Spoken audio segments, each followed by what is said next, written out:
Sanal gerçekliği ücretsiz deneyimlemeye hazır mısın?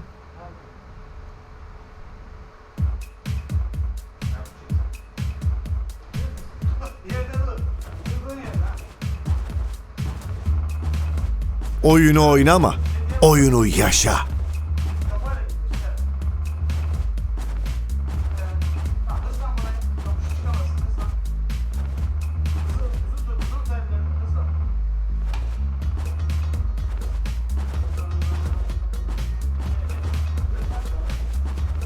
İster oyun oyna, ister video izle.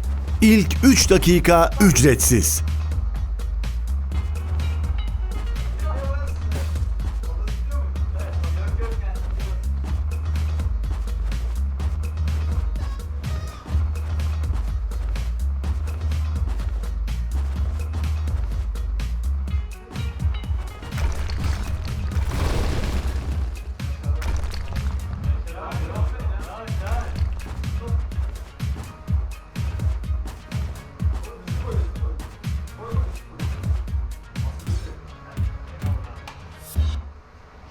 Oynayacak mısın yoksa?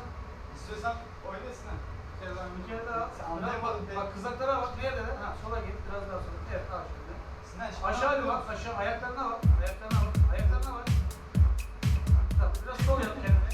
Biraz da sola gel. Tamam. Hızlı koy. Ha ben. Bırakma yani. Ben basıp bir şey yapıyorum. Orta bak yani şey biraz.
Hadi, bilgi için bizi arayın.